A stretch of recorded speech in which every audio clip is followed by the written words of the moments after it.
lovely folks. You guys have made it back, stumbled your way back to another episode, another listen, another week here on the First and Tuna podcast. I'm your big host in this little show, and you can call me Tuna. But hi, love you guys for making your way back to the channel. I hope all you Niners fans on your flights back to Santa Clara, your seat was just a little uncomfortable. I hope there was nothing but tap water for your drinking pleasure. But I digress. Holy shit was the reaction from not just every Rams fan in Los Angeles, but from Coach Sean McVay, because those were his literal words in his post-game presser.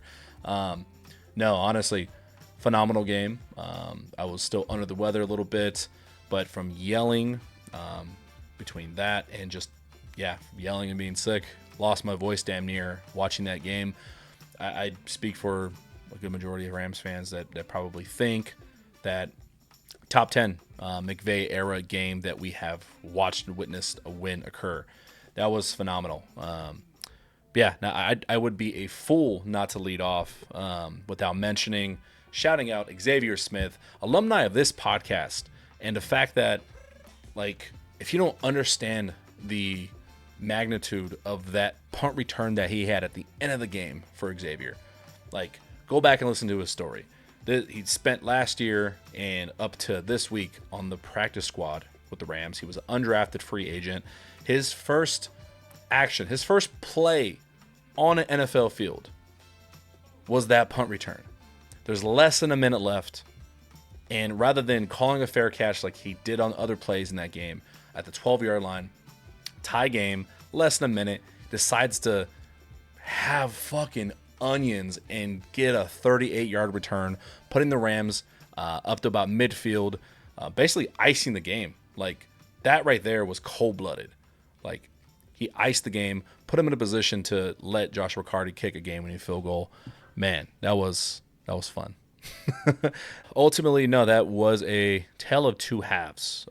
Such a cliche. I promise I will stop doing cliches on this damn show. There was progression from different units on the team. There were some frustrations. Like, there was a lot of miscommunications either between the O-line, some of the secondary, some of the front seven in that first half. But then progressively, like, the fact that guys weren't getting hurt, like, this felt like a week one game for the Rams. Because there's so many injuries happen in week one and week two, like, nobody could really gain momentum with their communication with their running mates on either side of the ball. So the fact that everyone was able to stay healthy, there was no new injuries that came out of this game, is such a bonus. So what are we doing today? Today's episode, and then on every review episode every week, what we will do, obviously as an egotistical podcaster, I will give you my thoughts like they matter on the game. But the latter half, the majority of the show, is going to be actually something a little bit new. I'm going to be breaking down some film.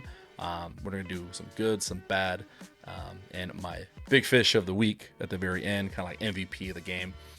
Something a little bit different. We'll see kind of how it goes, how we like it, and kind of just go from there. Because the reason we want to do that is, if you've been listening since like the very, very start of this channel, the whole point of doing this is for the love of the game.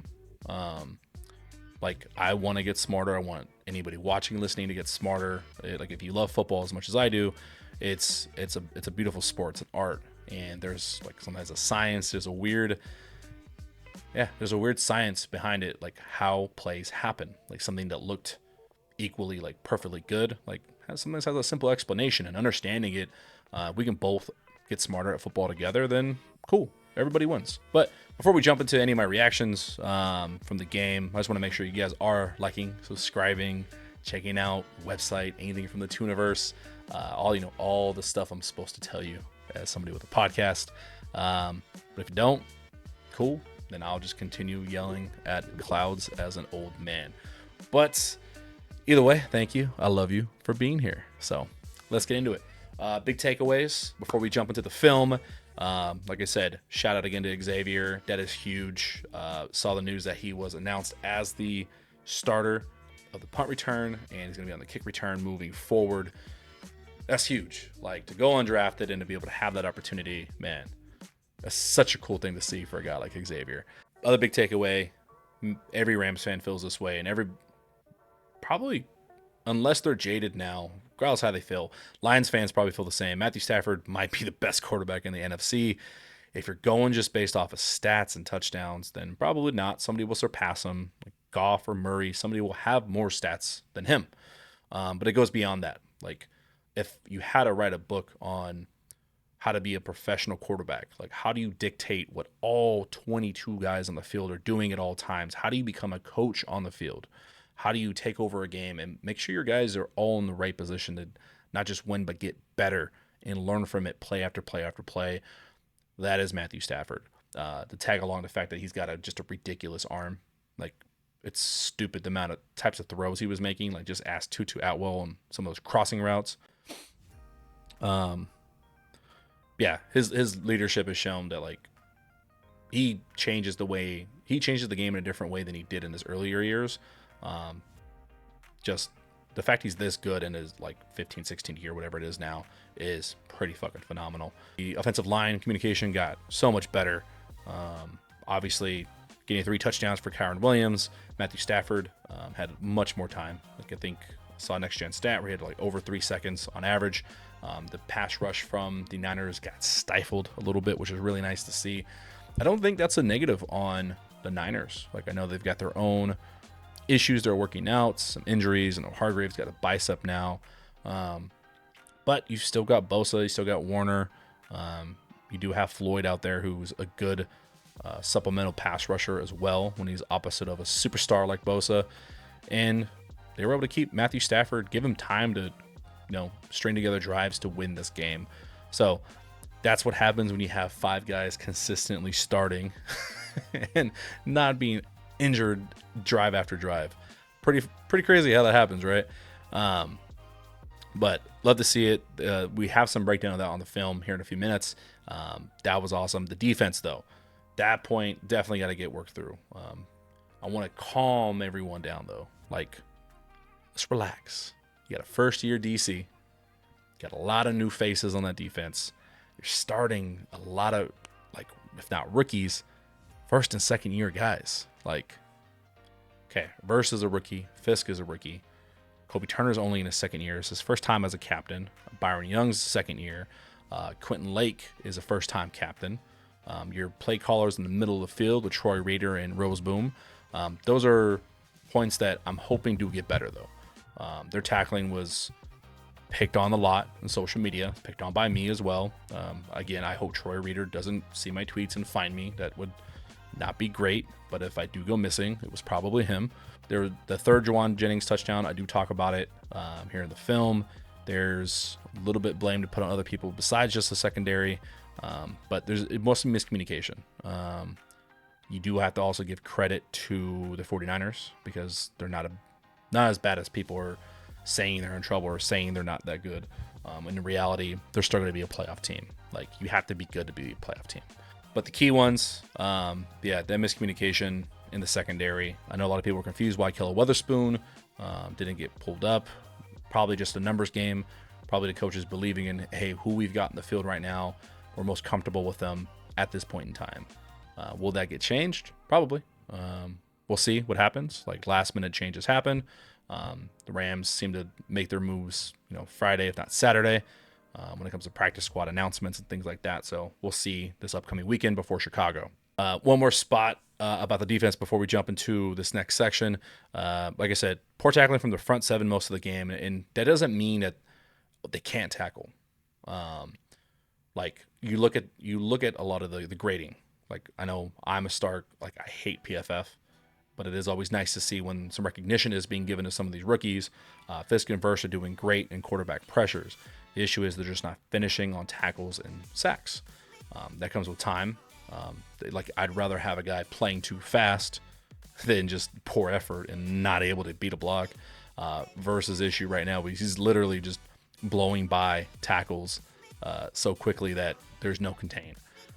I think he's going to learn pretty quickly the speed of the game and a lot of tendencies from other quarterbacks on where they escape the pocket and how they do it. So that way he can game it. I know Byron Young's starting to learn it already. His numbers are backing it up. But he had a few plays that are just like, don't show up on a stat sheet that are pretty fucking ridiculous. Like tackling another man or attempting a tackle on a running back with another man's body.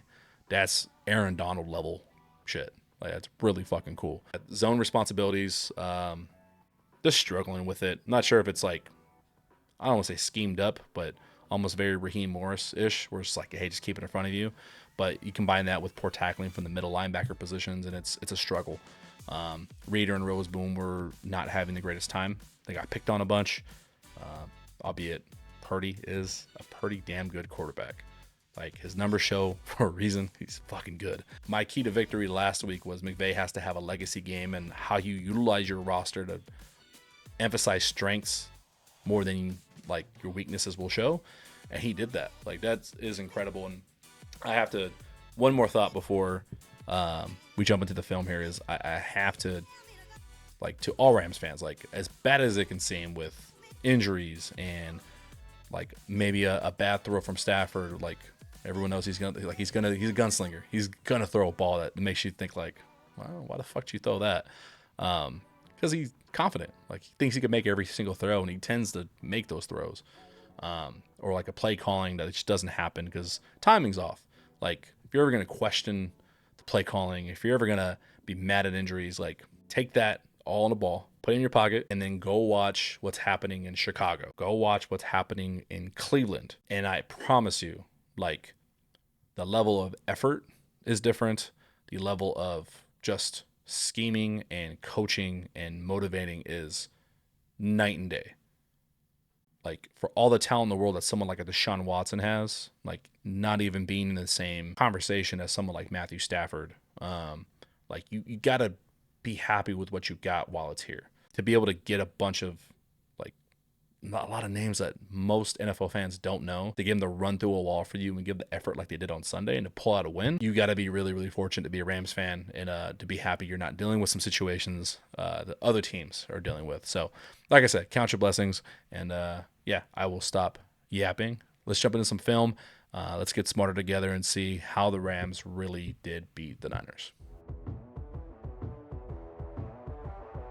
This section is going to be much better if you're watching on YouTube. If you're listening on Spotify, or if you're just listening to the YouTube video in the car, pull over on the side of the highway and watch instead.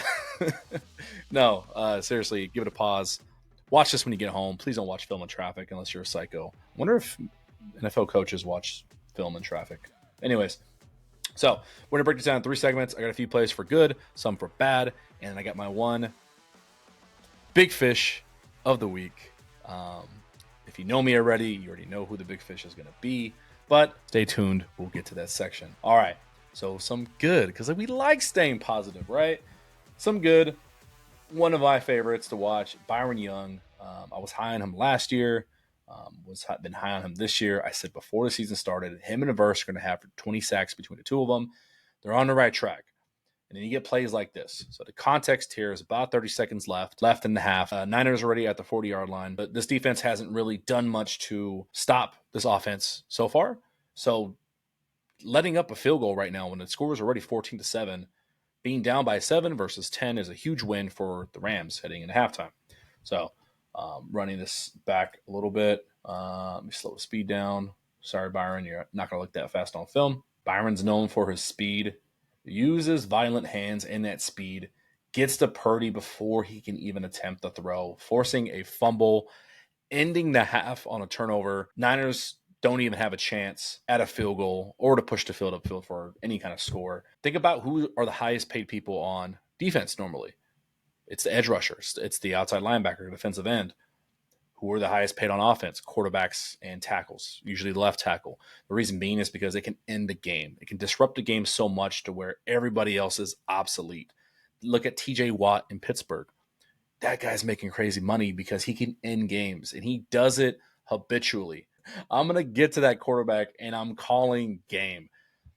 Not end of the game here. It's end of the half, but basically the Rams need to play. Byron Young says, I can't believe you're not giving me any chip help. Now, known for his speed, the dude runs like a 4.39 or something crazy like that. Look at this. Gives him a little shimmy. uses his speed to get to that outside shoulder, and then it's not even like a true rip or swim move, but just violent, strong hands. He's been doing this through weeks 1 and 2, crashing the edge, trying to set contain. He's got some polishing to do on setting the edge on contain, like keeping Murray, keeping Purdy inside the pocket. When it comes to pure pass rush, the dude can do whatever the hell he wants to. Evident by this play. Love to see it. Part 2 for why Byron Young is such a dog. This play, he doesn't make the tackle, but it's the fact he almost did that's like eye-popping, and it's such a good play. I'm a little biased because we're huge Byron Young fans. Inside run play. The tight end's going to come in motion. His job is to seal the edge. This is a wham block. His job is literally just whoever's on the end here on the opposite side, clean him up. A lot of guys love this because sometimes if a guy's not looking, you get to ear hole him, knock him the hell out. Byron Young's got his eyes locked in. He knows what's coming. The rest of the O-line, they just want to slide, move bodies to the right. His job, clean up, make Byron Young obsolete, not even part of the play. But check this out. Not only does Young absorb the hit, he knocks the tight end back. And to top it off, he tries using that man to make a tackle. I'm not kidding. Do I need to play it slower for you? Look at this. Here, we'll go half speed. I'm going to use that man. He almost makes a tackle throwing 88 into his own player. That's insane. That's like Aaron Donald level stuff. I remember last year at one point, I forgot who it was. Somebody mentioned Byron Young is so fast, but he also doesn't realize how strong he is. Like, I think he's starting to fucking figure it out. Because if you try doing stuff like this is ridiculous. He knows he almost made the play. He knew what he almost did. I see you, Byron. I was unfamiliar with the game, but I see it right here. Insane play. I think stuff like that ends up happening. He's been doing a great job all season long so far, trying to make run fits like this. Agent Zero is going to be scary continually moving forward. Let's get some good on the offensive side here. This is a note for any noobs, any Swifties listening, that anytime you see a quarterback tapping his head like this, alert, or kill, that's usually changing the play. A lot of times when a quarterback's getting a play and he tells a play into the huddle, he sometimes gets 2 plays. They're like, hey, we're going to go with option A, call the play. Let the guys know that alert means we're going to change this play. So what that means is when he comes to the line, he saw something he doesn't like. He's tapping his head. These guys already know. All right, he gave the alert signal. We're going with play 2 that he called in the huddle because he came out, he saw something. What did he see in this play in particular? Now, before anybody blasts me saying, no, that's not what he did, or no, look at what they did from last week. Look, I don't know what the original play call was supposed to be. I'm a nerd sitting here at a fucking computer screen. I'm going to make some assumptions. So blast me in the comments if you think I'm wrong. But from what I'm seeing and from what I understand from football sometimes, that football literally is just simple math. Don't overthink it. If there's too many guys one way, you should probably not go there.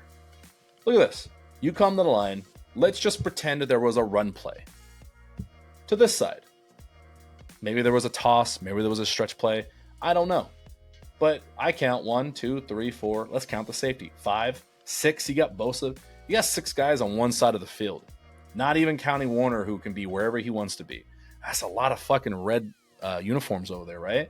And we only have 5 on that side. We should probably not go there. So, alert. The result of this play was an inside run to the left for a touchdown. Because of this play call, because of the switch to the second play, they got out of this look. So let's break it down. What did they end up doing? Hey, alert, we're going to motion. The super cool thing about this play is, somebody please tell me what the actual scheme concept of this play is. I'm drawing a blank again.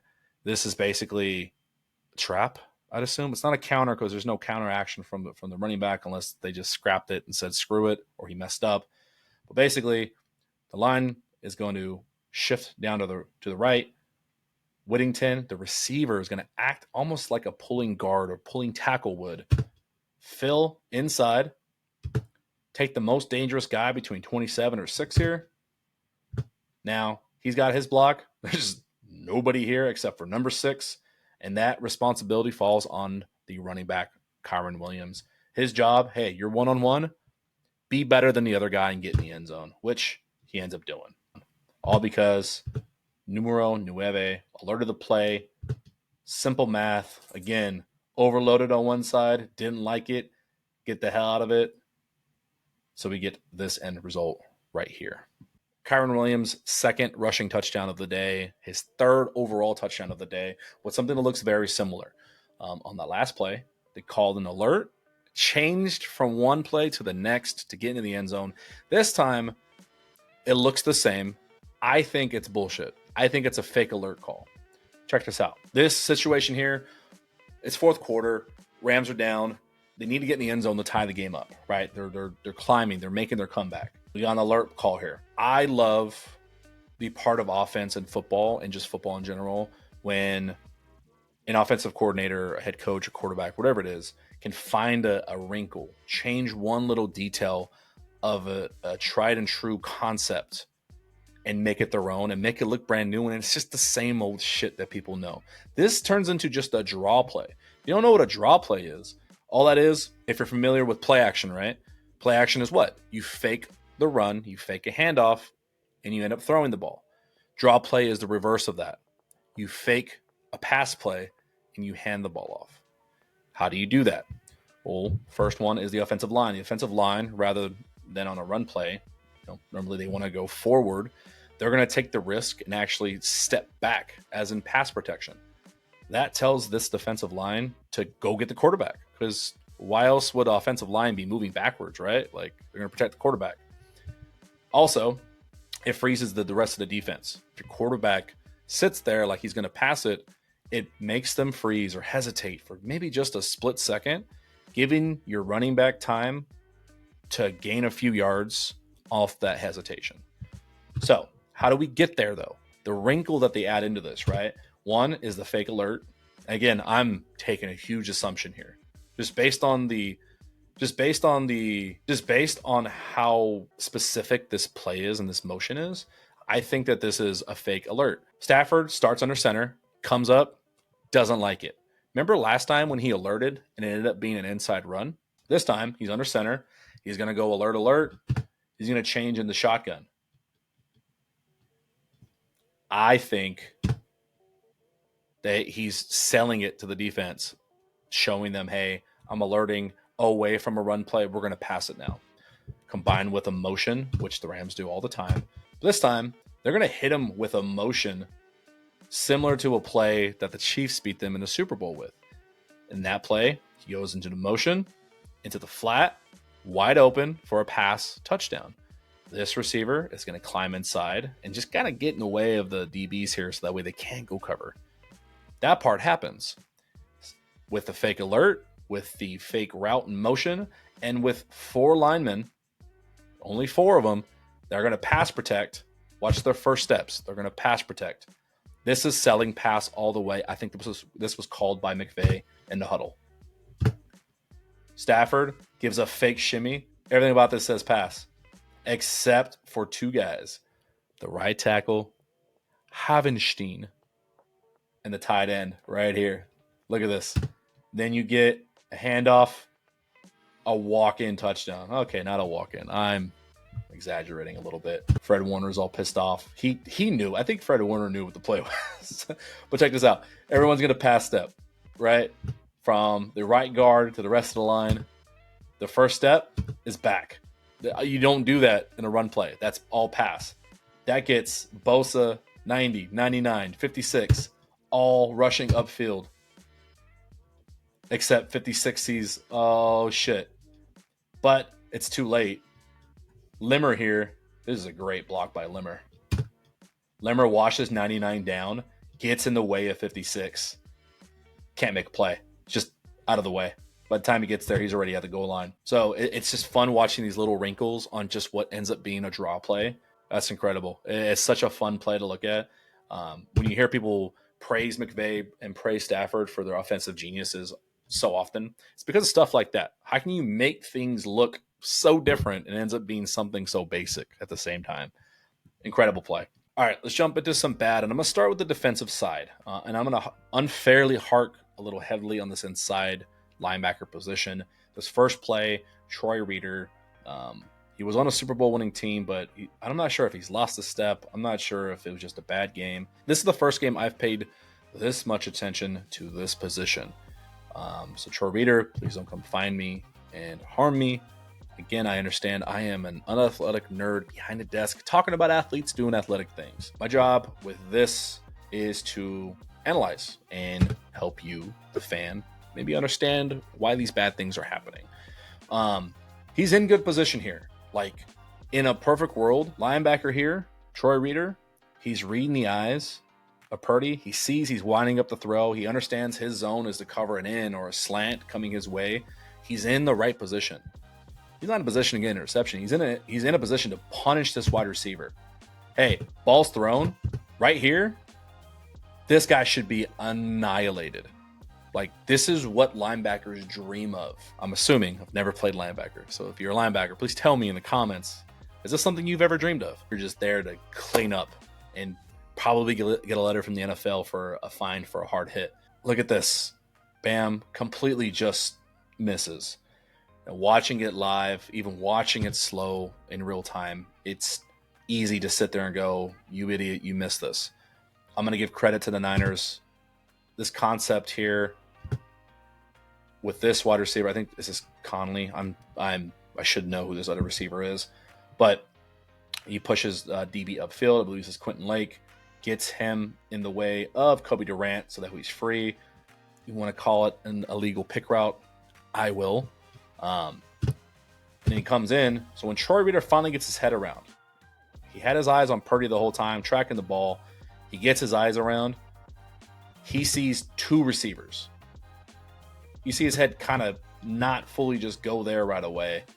I'm going to assume vision-wise, probably wasn't sure exactly who had it. Wasn't sure there was a pick route. You got a lot of bodies coming at you really quickly, but you would hope as a professional on a defense, this play doesn't happen. Like, you don't see this too often. That's bad. That's a bad look. Got left holding. His pocket's empty. That was a tough one. That was a bad rep. Would love to see this get cleaned up. Okay, this one, I know I am being probably a little unfair to Troy Reeder because I'm going to give him more responsibility, more fault for this play in particular than I've seen anybody else give him, the discredit. This was Juwan Jennings' third touchdown of the day. Yes, he had a hat trick. Before I even get into this, hey, hats off to Purdy for standing in the pocket in this play. Props on Jennings for getting open on a double move. Those guys balled their asses off. This play here, Shula finally blitzes. They're blitzing at such a low rate. I think it was 15% on the season so far, like the 27th in the league in blitzing. They blitz. They bring 5 guys total rather than just the 4 down linemen. They bring Troy Reeder from depth just before the snap. I'm aware everything looks worse in slow-mo, but blitzing Troy Reeder on this play ended up causing more harm than any good possible. Check this out. He's going to come from depth. His job is to attack the left guard, attack this gap here. All he does is he just gets soaked up by that left guard, gets pushed to the right, and makes the other lineman obsolete. Watch this. Goes right into the left guard. Move doesn't work at all. Gets pushed down. Everything else that was happening here, obsolete. What's happening on this other side of the line is pretty important, right? Troy Reeder's job is not probably to get the sack. Unless you happen to get a free run, your job is just to take on a body. Because when people call blitzes, usually there's a 1 or 2 guys in mind where, hey, your job is to go get the quarterback. Everyone else's is a stunt. It's a twist. It's makeup to just occupy everyone else so that way you go free. Jared Verse was supposed to go free here. Watch him up top. He crashes hard outside. Stops because these 2 defensive linemen are occupying 3 guys. And use check. Fisk, and I believe this is Bobby Brown. Verse is supposed to wrap around here and come at Purdy in the middle. But because Reeder did such a poor job on this play, and 65 did such a great job, he gets thrown down in the lane and just makes it all messy. He damn near takes out the legs of Fisk. Verse has no chance of getting anywhere. This is now a perfectly clean pocket for Purdy to deliver what would be Juwan Jennings' easy third touchdown. Now, the reason this is unfairly on Reader more is because Cam Kitchens, the secondary, yes, they bit on the double move. I'm putting blame on one guy in the box that not only didn't do this job, he messed up the play so badly that there was zero pass rush. In my opinion, and again, I could be completely just off base here, and I'm so sorry if I am, Troy Reader, but this is such a negative play that in a perfect world, there should have been no even ball thrown. There should be no double move for Juwan Jennings to even, at this point right here, the ball, he should have been on the ground. Purdy should have been running for maybe a first down in a perfect world for him. I'm going to unfairly put this on Troy Reader because of how badly this got washed down on a blitz. Kind of leaves the secondary out to dry in that regard. So, yeah, that wasn't my favorite play to watch. Again, I could be wrong. Man, Troy Reader knocks on my door at one point this week.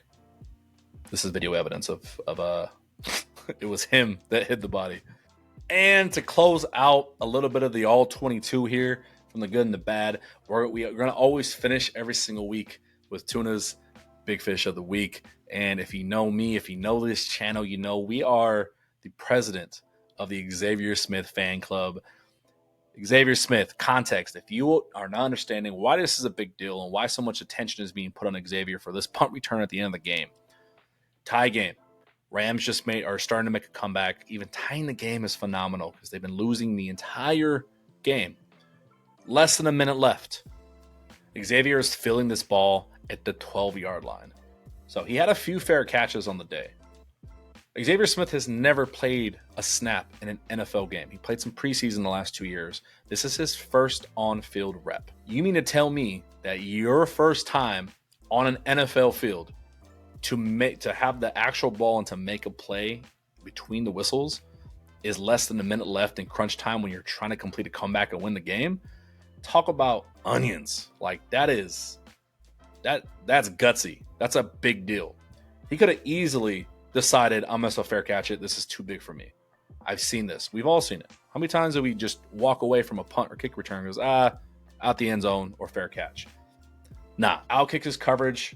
Xavier Smith has about 5 or 6 yards of play here before there's even a guy. Everyone else is, the next gunner is blocked. He's got some room to make a play. Makes him miss and just immediately jets outside. That's track speed to be able to bend a corner without losing speed. Like, that's just pure track speed. And to be able to field the ball cleanly and have the wherewithal to just get as many yards as possible. Look at the reaction for everybody. And I'm sorry, X. I have this at half speed, so you don't look that fast. You get the molasses out of your shoes, bro. Let's run this at full speed. We can't do our dog X like that. Fields it, makes a miss, and just get outside. Great play by Spates, not getting a blocking behind the back. How many times do you see a flag because some guy just has to hit somebody in the back? Doesn't get it. Turns a corner. I think Xavier runs about a 4.4, I believe. Gets it all the way to midfield. The reason it's a big deal, getting 38 yards on a punt return, that's 3, almost 4 whole first downs. That's almost half the fucking field that you flipped. Rather than taking a fair catch and asking your offense to go down the field and win the game on 88 yards, that's a tough task.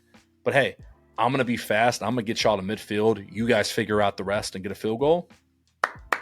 Bravo, Xavier. You are not just mine. You are every Rams fan's big fish of the week. Congratulations. And on top of that, I just saw the alert.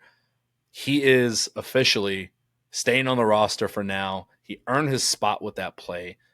Xavier is going to be the punt returner and on the kick return moving forward. Congratulations, X. Embodies the phrase, stay ready so you don't have to get ready. Yeah, very proud of him. He is a first and Tuna alum, so that's why we're the president of his fan club. That's my big fish of the week. We're going to end it right here. I hope you guys enjoyed this segment. Like I said, we're going to keep doing this every single week. I kind of like the idea of us trying to review some good, some bad, some things that we happened, make some sense of football, get smarter in the process too, understand how these plays happen. But yeah, I hope you guys are enjoying this section with me. If you do or don't, either way, comment below, let me know. Make sure you're subscribing as well. Check out the website. Just do all the button things I'm supposed to be telling you as a podcaster. That being said, I will see you the same time next week after hopefully another win against the Chicago Bears. Yeah, I am Big Tuna for the First and Tuna podcast. God, I can't talk after all this time. Yeah, keep stacking. Bye, guys.